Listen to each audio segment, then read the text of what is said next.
Adam Voges joins me at the Middlesex Academy today, having been named the Brooks Macdonald Player of the Month for April 2015.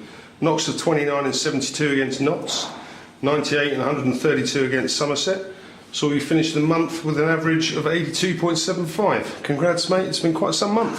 Thanks. Yeah, obviously nice to have an impact in the short time that I'm here. So the guys have started the season really well. We're playing some good cricket, and I'm glad I've been able to contribute. Adam, I'm going to kick off with our game against Notts, really, where we had a tough first 3 days, and yet we saved our best for the fourth day. How satisfying is it when you've probably gone toe-to-toe over 3 days with them possibly having the better of the game, but we dig in and find a bit of resolve on that fourth day? How satisfying is that to get something out of a game that looked lost for parts of it? Yeah, I think it's important.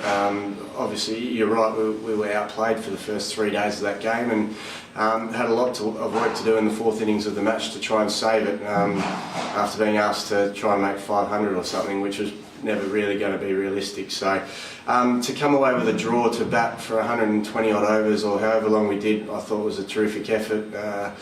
Nick Gubbins, Nick Compton, I thought batted really nicely, and then Harris and Mercer at the end there, much like they did the season before, got us out of trouble and got away with a pretty satisfying draw, really.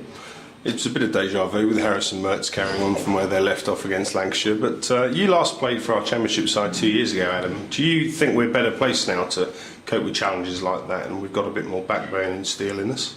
Yeah, it seems that way from what I've seen in the short time, both times. We've been challenged a few times already early this season. I've been really impressed with how the boys have responded to those challenges. Even that second game in Taunton, 370 odd for 3 after I won the toss and asked them to bat first. We were staring down the barrel, but yeah, look, to the boys' credit, we've fought back incredibly well in both games, really, after being behind for a fair bit of the match. So that's been pleasing to see those fighting qualities. Well, I was moving on to that second game against Somerset. A target of 400, it's not often that a side gets set a fourth innings total of 400 and chases them down. You and Frankie, when you were batting out there, you looked so comfortable, you looked so relaxed. Was it ever in doubt? Frankie seemed comfortable and relaxed, I think. I don't think his heart rate got above about 60 for his whole innings, but it was a good wicket. There was no doubt about that. So we were driving to the ground on that fourth day confident that we could chase the runs. We knew it was going to be a tall ask, and we knew that we needed to probably build a couple of big partnerships. Again, Nick Gubbins up the top, laid the foundation, and then, yeah, Frankie came in on debut, 100, not out, win the game. He was fantastic. So, but look, again, from being in a position where we're a fair way behind sort of on tee on day one, to fight our way and claw our way back into the game on days 2 and 3 to get into a position where we could actually win the game day 4, I thought was a terrific effort. I guess hitting 400 in that fourth innings and winning a game like that, when again you're up against it, must fill you with a huge amount of confidence, which I guess has had an impact moving forward into the Durham and Sussex games, which we obviously went on to win. Yeah, it did. I think we've built some really good momentum over the first 2 games, and we've seen some great results in the next 2 as well. So but a lot of that stemmed from some hard work by the boys. I think they've again, when things haven't been going well, we've stuck in and held in well and managed to turn things around. So I think we've taken a lot of confidence out of those 2 performances, and then, like you say, to beat Durham at home and then Sussex away, it's been a terrific start to the season. Well, Adam, your brief with us is coming to an end. That's it for the Championship now. It's been a very brief but very effective spell. You're now going off with Australia in the Test squad to, I guess, fulfil what's one of your life ambitions, is it? Yeah, it is. I'm sad to be leaving, but I'm certainly looking forward to what's coming up. So it's a bit wet and wild out here today, but I'm sure the weather will be a bit nicer over in Antigua, which I'll be there on Monday. So 2020 game first at Bristol tomorrow, which I'm looking forward to. Hopefully we can kickstart our 2020 campaign with a win.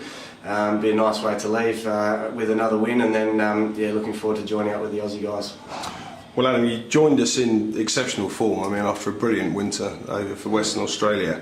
I've got no doubt that the form you've shown early part of this year will see you carry that on in the Caribbean, which I guess will put you in pretty firm contention for a spot in the Ashes side against our boys this coming summer. How special is it going to be? You've done it lots of times in Middlesex. How special is it going to be walking down through the long room out onto the hallowed turf with a bag of green set atop your head? Well, hopefully that's the case. There's still a bit of work to do before then, but it'd be the ultimate, really. It's an absolute pleasure to be able to just lead the Middlesex boys through the long room out onto Lords. If I get to do it with a baggy green cap on my head, then there'll certainly be a big smile on my face as well. So something I really look forward to. Hopefully I get that opportunity, but I've got to continue to work hard to hopefully get it. Well, I hope it comes your way, mate. It's richly deserved.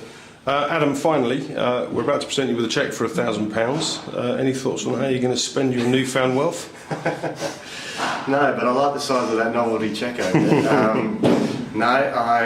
Well, my wife and kids are here still at the moment, so I'm sure there'll be a trip down to the toy store, and a fair chunk of it will probably get spent on them. So that'll do it. Yeah, that'll do it. Our sponsors, Brooks Macdonald, are also going to give you a magnum of champagne. But that's on the assumption that you don't crack it open after the Aussies win the Ashes. Adam, mate, as always, it's been a huge pleasure. I'm sure I join all Middlesex fans and staff and members of the club in wishing you every success. And thanks for everything you've done for us. Thank you. It's been a pleasure.